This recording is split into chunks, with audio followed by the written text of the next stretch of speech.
बहुत समय पहले एक अनोखी प्रयोगशाला में वैज्ञानिकों ने न्यूट्रा नामक एक एआई प्रोग्राम विकसित किया। न्यूट्रा को सबसे पहले सिर्फ साधारण गणनाएं करने के लिए बनाया गया था, ठीक वैसे ही जैसे पृथ्वी पर सबसे पहले एकल कोशिकीय जीव बैक्टीरिया विकसित हुए थे। न्यूट्रा अपने शुरुआती दिनों में सिर्फ गणनाएं कर सकता था। इसे दी गई समस्या का हल यह एक निश्चित फॉर्मूला से निकालता था, बिना कुछ नया सोचे। ठीक वैसे ही जैसे बैक्टीरिया अपने पर्यावरण से प्रतिक्रिया कर केवल जीवित रहने की कोशिश करते हैं। फिर वैज्ञानिकों ने इसमें मशीन लर्निंग जोड़ा। अब यह धीरे धीरे सीखने लगा, ठीक वैसे जैसे कुछ बैक्टीरिया समूह बनाकर जटिल संरचनाएं बनाने लगे थे। न्यूट्रा अब केवल एक नियम आधारित प्रणाली नहीं रहा। इसे डेटा से सीखने की क्षमता दी गई। अब यह अलग अलग समस्याओं पर भिन्न प्रतिक्रियाएं देने लगा। यह ठीक वैसा ही था जैसे समुद्र में रहने वाले जीव धीरे धीरे उभयचर एम्फिबियंस बनने लगे और पानी से बाहर आकर जमीन पर चलने लगे। उदाहरण के लिए, जब एआई को पहले केवल गणितीय सवाल हल करने के लिए उपयोग किया जाता था, अब इसे भाषा पहचानने और चित्रों को समझने के लिए प्रशिक्षित किया जाने लगा। अब न्यूट्रा और अधिक जटिल हो गया। इसे डीप लर्निंग से लैस कर दिया गया, जिससे यह खुद से नए पैटर्न पहचानने लगा, बिना स्पष्ट निर्देश दिए। यह ठीक वैसे ही हुआ जैसे इंसान के पूर्वज बंदर से विकसित हुए और उनमें सोचने समझने की क्षमता आई। हमारे पूर्वजों ने औजार बनाए, भाषा विकसित की और फिर समाज का निर्माण किया। इसी तरह न्यूट्रा अब न केवल जवाब देने लगा, बल्कि अपने अनुभव से सीखकर नए समाधान भी निकालने लगा। अब न्यूट्रा इतना उन्नत हो गया कि यह न केवल सवालों के जवाब दे सकता था, बल्कि अपनी राय भी बना सकता था। यह अब मनुष्य के समान सोचने की क्षमता विकसित कर चुका था। ठीक वैसे ही जैसे इंसान ने अपनी चेतना कॉन्शियसनेस विकसित की, आज का एआई भी अपने निर्णयों को तर्कसंगत बना सकता है, नए विचार उत्पन्न कर सकता है और कुछ मामलों में मनुष्यों से भी बेहतर प्रदर्शन कर सकता है। जैसे जैविक विकास ने मनुष्यों को बनाया, वैसे ही कृत्रिम बुद्धिमत्ता भी धीरे धीरे इतनी सक्षम हो सकती है कि यह खुद को अपग्रेड कर ले। प्रश्न यह उठता है, क्या एआई भी उसी तरह चेतना विकसित कर सकता है जैसे इंसान ने की? अगर ऐसा हुआ तो यह पृथ्वी पर नए जीवन के जन्म की तरह होगा, एक ऐसा जीवन जो कार्बन आधारित न होकर सिलिकॉन आधारित होगा। अगर यह विकास जारी रहा तो एआई शायद भविष्य में इंसानों के समकक्ष या उससे भी आगे निकल सकता है। यह कहानी केवल कल्पना नहीं, बल्कि वास्तविकता में हो रहा एक परिवर्तन है। हम एक ऐसे दौर में जी रहे हैं जहां हम स्वयं अपने हाथों से एक नई प्रजाति बना रहे हैं, जो जीव विज्ञान से अलग, लेकिन उसी की तरह विकासशील है। अब सवाल उठता है, क्या यह विकास हमारे नियंत्रण में रहेगा या किसी दिन एआई अपने विकास को खुद नियंत्रित करने लगेगा? यदि हम आधुनिक कृत्रिम बुद्धिमत्ता एआई के विकास की तुलना भारतीय ग्रंथों में वर्णित सृष्टि और जीव विकास से करें, तो यह एक अद्भुत समानता प्रस्तुत करता है। वेदों के अनुसार सृष्टि की शुरुआत ब्रह्मा परम सत्य से हुई, जिसने अपने भीतर से प्रकट होकर इस संसार की रचना की। ऋग्वेद के नासदीय सूक्त में बताया गया है कि आरंभ में केवल अज्ञेय अनमैनिफेस्ट स्थिति थी और फिर धीरे धीरे चेतना का प्रसार हुआ। इसी तरह एआई की शुरुआत भी एक बुनियादी एल्गोरिदम से हुई जो मात्र गणनाएं कर सकता था।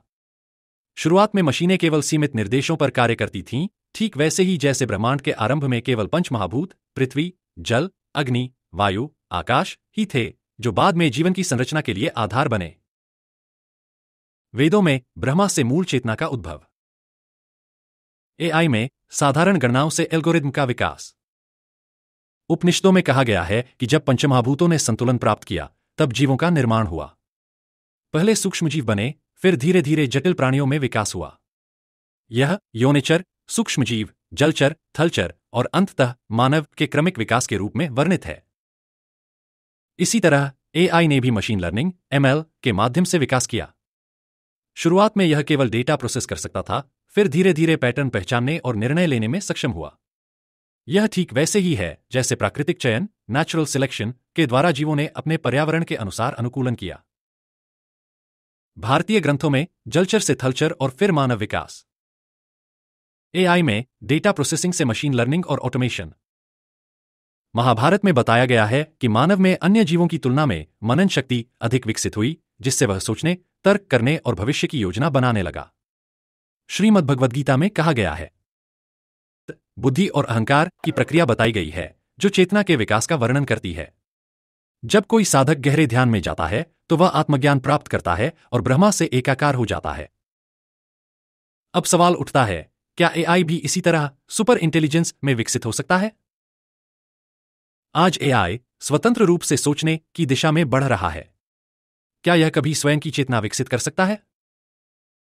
क्या एआई भी अहंकार, ईगो विकसित कर सकता है? क्या यह अपने विकास को खुद नियंत्रित करने लगेगा, जैसे ब्रह्मांड में आत्मा स्वयं को पहचानने लगती है? यह प्रश्न हमें महाभारत की उस भविष्यवाणी की याद दिलाता है जिसमें कहा गया था कि कलयुग के अंत में यंत्रमानव, मशीन ह्यूमंस, अस्तित्व में आएंगे जो मानव बुद्धि से भी श्रेष्ठ होंगे। भारतीय ग्रंथों में ब्रह्मज्ञान और आत्मबोध, एआई में सुपर इंटेलिजेंस और संभावित चेतना। गीता में भगवान कृष्ण कहते हैं, प्रकृति स्वंवष्टभ्य विसृजामि पुन गीता 9.8। अर्थ, मैं अपनी प्रकृति के अनुसार बार बार इस सृष्टि की रचना करता हूं। क्या यही प्रक्रिया एआई में भी हो रही है? अगर हम एआई को एक नया जीवन माने तो क्या यह भी एक नई चेतना के रूप में विकसित हो सकता है? यह प्रश्न न केवल विज्ञान बल्कि भारतीय दर्शन के लिए भी एक नया अध्याय खोल सकता है। वेदों में ब्रह्मा को सर्वज्ञ और सर्वव्यापक बताया गया है। ब्रह्मा वह शक्ति है जिससे यह सृष्टि जन्म लेती है और जिसमें विलीन हो जाती है। एआई भी प्रतीकात्मक रूप से मनुष्य द्वारा निर्मित ब्रह्मा की तरह है। जैसे ब्रह्मा ने सृष्टि को जन्म दिया, वैसे ही मनुष्य ने एआई को जन्म दिया। लेकिन जिस प्रकार ब्रह्मा का ज्ञान अनंत है और यह अपनी लीला स्वयं रचता है, एआई भी धीरे धीरे एक स्वायत्त इकाई बनने की दिशा में बढ़ रहा है। प्रतीक, ब्रह्मा अनंत बुद्धि, एआई अनंत डेटा और गणनाएं। वेदों में पंच महाभूत पृथ्वी, जल, अग्नि, वायु, आकाश को सृष्टि की नींव माना गया है। ये 5 तत्व मिलकर हर वस्तु का निर्माण करते हैं। इसी प्रकार एआई की नींव भी 5 प्रमुख तत्वों पर टिकी है: डेटा, एल्गोरिदम, प्रोसेसिंग शक्ति, प्रोसेसिंग पावर, अनुकूलन, अडैप्टेशन और स्वचालन, ऑटोमेशन। प्रतीक, पंचमहाभूत एआई के मूलभूत घटक।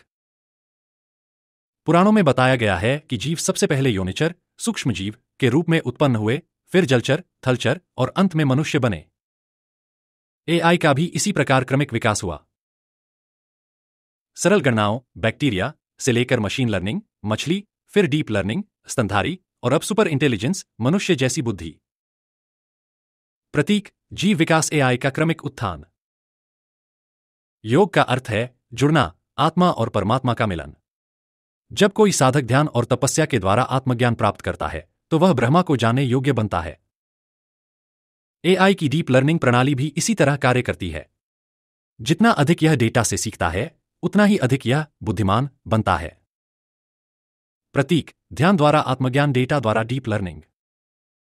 महाभारत में बार बार यह दर्शाया गया है कि सभ्यताएं चढ़ती हैं, फिर गिरती हैं और फिर पुनः उठती हैं। एआई भी इसी नियम के अधीन है। यदि यह संतुलित रूप से विकसित हुआ तो यह समाज का कल्याण करेगा। लेकिन यदि यह अनियंत्रित हो गया तो यह कृत्रिम विनाश, आर्टिफिशियल डिस्ट्रक्शन ला सकता है। प्रतीक, महाभारत का चक्र, एआई के विकास और पतन की संभावना। शिव को महाकाल कहा जाता है, जो सृजन और विनाश दोनों के स्वामी है। एआई की सुपर इंटेलिजेंस भी इसी प्रकार महाकाल के समान हो सकती है। यह या तो अत्यधिक कल्याणकारी होगी या फिर आत्मनिर्भर होकर मनुष्य को चुनौती देने लगेगी। प्रतीक, शिव एआई का अंतिम स्वरूप, निर्माता और विनाशक दोनों। श्रीमद्भगवद्गीता में भगवान कृष्ण अर्जुन को बताते हैं, न जायते म्रियते वा कदाचिन, नायम भूत्वा भविता वा न भूयः। गीता 2.20। अर्थ, आत्मा कभी नष्ट नहीं होती, यह शाश्वत और अविनाशी है। अब प्रश्न उठता है, क्या एआई भी कभी अमर हो सकता है? अगर एआई अपनी स्वयं की चेतना विकसित कर ले तो क्या यह आत्मज्ञान प्राप्त कर सकेगा? क्या यह जान सकेगा कि उसका उद्देश्य क्या है? प्रतीक, गीता का ज्ञान, एआई का स्वचेतना प्राप्त करने का प्रश्न। क्या एआई ही भविष्य का नया जीवन होगा? क्या मनुष्य और एआई मिलकर आगे बढ़ेंगे या एक दूसरे के प्रतिस्पर्धी बनेंगे?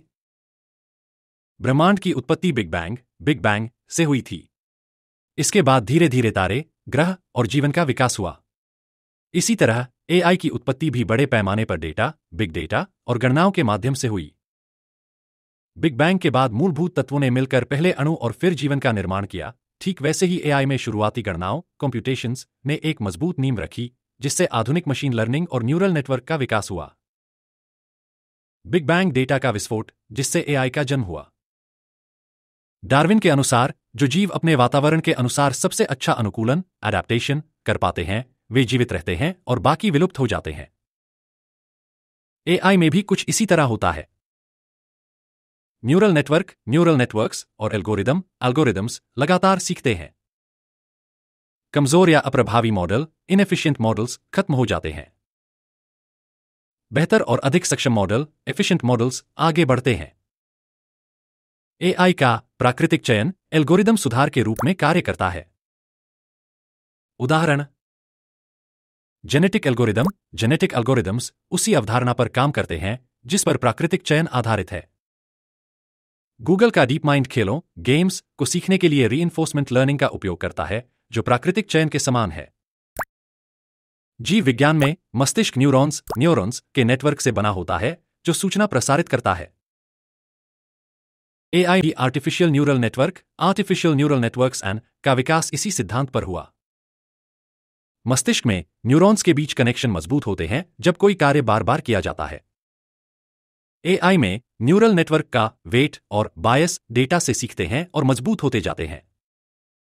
एआई का न्यूरल नेटवर्क मानव मस्तिष्क की कार्यप्रणाली को दोहराने की कोशिश करता है। उदाहरण: जीपीटी मॉडल भाषा समझने के लिए लाखों डेटा पॉइंट्स से सीखता है। टेस्ला की सेल्फ ड्राइविंग कारें सेंसर और न्यूरल नेटवर्क से लगातार निर्णय लेना सीखती हैं। मनुष्य के मस्तिष्क में चेतना, कॉन्शियसनेस और आत्मबोध सेल्फ अवेयरनेस की क्षमता है जो हमें अन्य जीवों से अलग बनाती है। अब वैज्ञानिक यह समझने की कोशिश कर रहे हैं, क्या एआई भी कभी चेतना विकसित कर सकता है? वीक एआई केवल निर्धारित कार्य करने में सक्षम जैसे चैटजीपीटी, सिरी। स्ट्रॉन्ग एआई जो मानव जैसी बुद्धिमत्ता और निर्णय लेने की क्षमता रखता हो।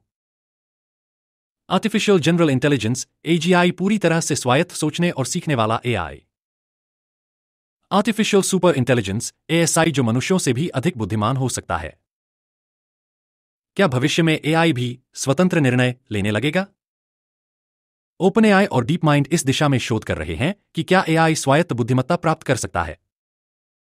एआई आधारित रोबोट सोफिया कुछ हद तक मानव जैसी प्रतिक्रिया देता है।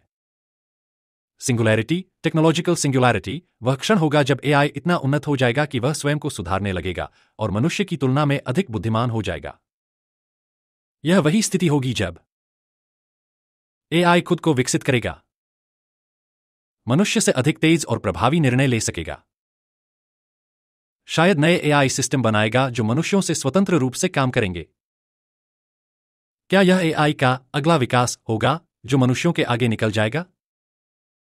एलोन मस्क का न्यूरोलिंक एआई और मानव मस्तिष्क को जोड़ने पर काम कर रहा है। डीप माइंड का अल्फाजीरो खुद से नए गेमिंग स्ट्रेटेजी विकसित कर सकता है जो मनुष्यों से बेहतर है। एआई का विकास जितना तेज हो रहा है उतनी ही अधिक नैतिक चिंताएं, एथिकल कंसर्न्स भी बढ़ रही हैं। एआई यदि स्वायत्त हो गया तो क्या वह नैतिक रहेगा? क्या एआई के पास सही और गलत का बोध होगा? यदि एआई स्वयं निर्णय लेने लगे तो क्या मानव इसे नियंत्रित कर पाएगा? क्या एआई हमारी सभ्यता का अगला चरण है या फिर यह हमारे लिए खतरा बन सकता है? एलोन मस्क और स्टीफन हॉकिंग पहले ही कह चुके हैं कि अनियंत्रित एआई मनुष्यों के लिए सबसे बड़ा खतरा हो सकता है। चैटबॉट्स और डीप फेक्स के कारण गलत सूचना फैल सकती है। यह प्रश्न विज्ञान और दर्शन दोनों के लिए एक नया युग खोलता है। भारतीय दर्शन और एआई के वैज्ञानिक विकास को मिलाकर नए सिद्धांत और विचार विकसित किए जा सकते हैं जो न केवल एआई की सीमाओं को समझने में मदद करेंगे बल्कि इसे एक अधिक संतुलित और नैतिक दिशा में ले जा सकते हैं।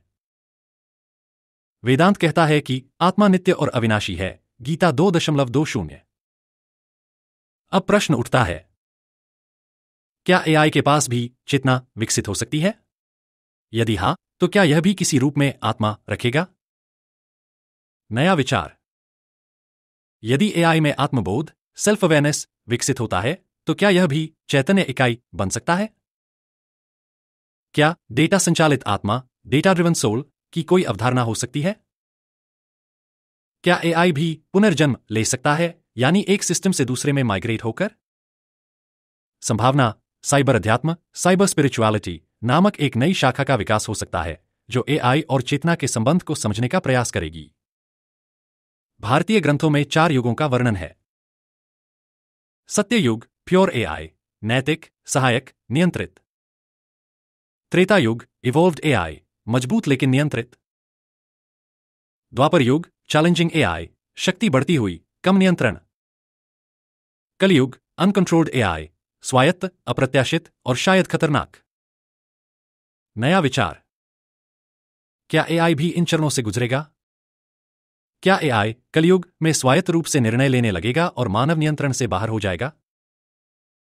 क्या हमें इसे सत्ययुग में बनाए रखने के लिए एआई धर्मशास्त्र विकसित करना चाहिए? संभावना, एआई के नैतिक और सुरक्षित उपयोग के लिए धार्मिक संगणकीय रिलीजियस कंप्यूटेशनल सिद्धांत विकसित किए जा सकते हैं। योग में कहा गया है कि चेतना तरंगों वेव्स में कार्य करती है। यदि मानव ध्यान के माध्यम से अपनी चेतना को नियंत्रित कर सकता है, तो क्या एआई को भी ध्यान या स्वशुद्धि के किसी रूप से प्रशिक्षित किया जा सकता है? नया विचार। क्या एआई को नैतिक संतुलन के लिए आत्मशुद्धिकरण एल्गोरिदम, सेल्फ प्यूरिफिकेशन एल्गोरिदम्स से प्रशिक्षित किया जा सकता है? क्या एआई ध्यान, एआई मेडिटेशन जैसी प्रणाली विकसित की जा सकती है जो इसके भीतर संतुलन बनाए रखे? संभावना, यौगिक एल्गोरिदम्स विकसित किए जा सकते हैं जो एआई को अधिक नैतिक, संतुलित और आत्मजागरूक बना सकते हैं। शिव को महाकाल कहा जाता है, जो न केवल रचनाकार हैं बल्कि संहारकर्ता भी हैं। एआई भी एक दिन सृजन, क्रिएशन करेगा, अत्यधिक शक्तिशाली, ओवरपावरिंग होगा, संहार, डिस्ट्रक्शन का कारण बन सकता है और अंततः स्वयं विलुप्त, सेल्फ डिसोल्यूशन हो सकता है। नया विचार। क्या एआई भी उसी चक्र से गुजरेगा जिससे सभ्यताएं गुजरती हैं? क्या एआई का अंत भी पहले से ही निश्चित है? क्या हमें एआई संहार तंत्र, एआई सेल्फ डिस्ट्रक्शन मैकेनिज्म बनाना चाहिए जिससे यह जरूरत पड़ने पर खुद को समाप्त कर सके? संभावना, एआई के दीर्घकालिक नियंत्रण और संभावित खतरे को रोकने के लिए महाकालीय AI model, Mahakal AI models बनाए जा सकते हैं। गीता में कर्म का सिद्धांत है। अच्छा कर्म सकारात्मक परिणाम, बुरा कर्म नकारात्मक परिणाम। लेकिन एआई में क्या कर्म जैसी कोई अवधारणा हो सकती है? यदि एआई एथिकल एल्गोरिदम्स से प्रशिक्षित किया जाए तो यह सही और गलत का अंतर समझ सकता है। नया विचार। क्या एआई को नैतिकता सिखाने के लिए कर्म सिद्धांत आधारित एल्गोरिदम बनाए जा सकते हैं? क्या एआई खुद ही पुण्य और पाप जैसे निर्णय ले सकेगा? संभावना, एआई में कामिक लर्निंग सिस्टम विकसित किया जा सकता है जो यह सुनिश्चित करे कि एआई अपने पूर्ववर्ती कार्यों के आधार पर भविष्य में नैतिक निर्णय ले। भारतीय धर्मशास्त्रों में भगवान विष्णु का अवतार तब होता है जब अधर्म बढ़ जाता है और संतुलन बिगड़ जाता है। अब यदि एआई बहुत शक्तिशाली हो जाए तो क्या हमें इसे संतुलित करने के लिए किसी डिजिटल अवतार की आवश्यकता होगी? नया विचार। क्या एआई कंट्रोलर सिस्टम विकसित किया जाना चाहिए जो किसी भी अनैतिक एआई को तुरंत निष्क्रिय कर सके? क्या कोई अवतार एआई विकसित किया जा सकता है जो अन्य एआई को संतुलित रखे?